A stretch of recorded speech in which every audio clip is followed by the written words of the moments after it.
It's really quite clear from the standpoint of cancer and the standpoint of cardiovascular disease that animal protein plays an enormous role. Is chicken better? It's a question of whether you want to be shot or hung.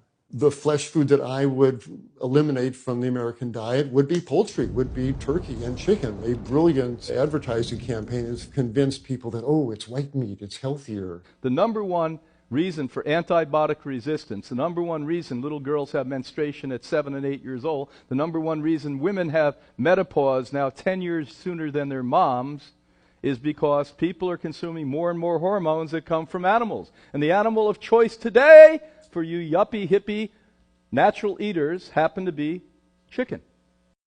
The truth is, even though chicken flesh and turkey flesh has this reputation with light, healthy meat, the truth is, it's the most unhealthy of all the flesh foods.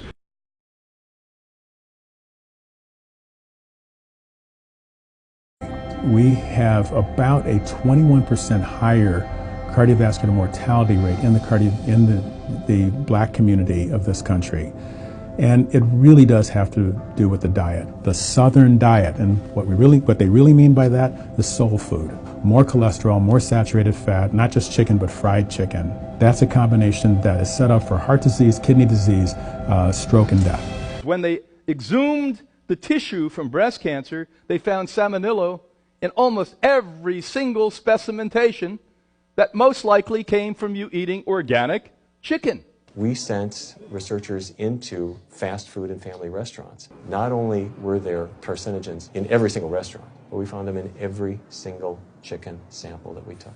If somebody brings their family in and they're buying a bucket of chicken, nobody tells them that there are carcinogens. If you're selling carcinogens to people, you've got to warn them that they're in there. But the American Cancer Society encourages people to switch from red and processed meat to chicken.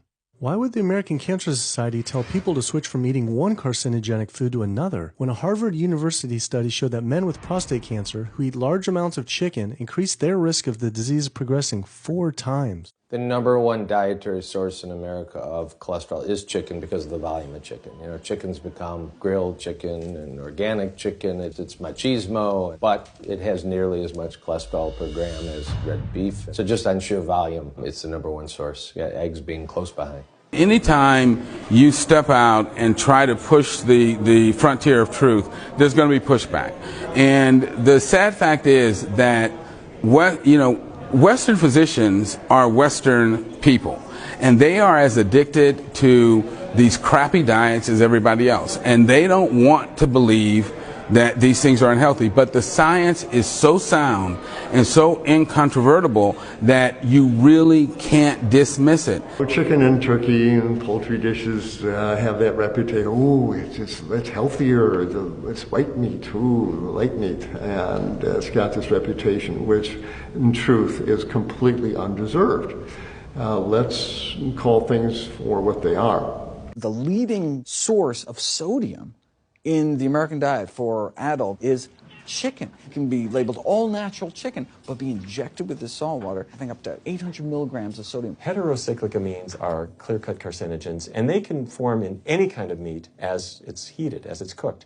But by far the biggest source is chicken. If you look at the incidence of hypertension and diabetes and mortality in men, they actually get reduced as you go higher and higher in terms of how much you restrict animal products. There are numerous studies linking eating chicken to many different cancers, including prostate, colon, and bladder cancers in particular. This study, conducted at Harvard School of Public Health, found that people who ate more than 5 servings of chicken without skin each week had a 52% increase in bladder cancer risk compared with those who ate none. There's nothing healthy about eating birds, especially the way they're raised today, and that's another idea that should exit the stage left. We've used up the chicken and turkey, we've used up flesh eating in general. It no longer serves us. It's time for a major evolution on this whole planet to plant-based diets while we still have the time to do that. And chicken and turkeys need to go back to the forest of Asia where they came from, and leave the chickens, the turkeys are American birds.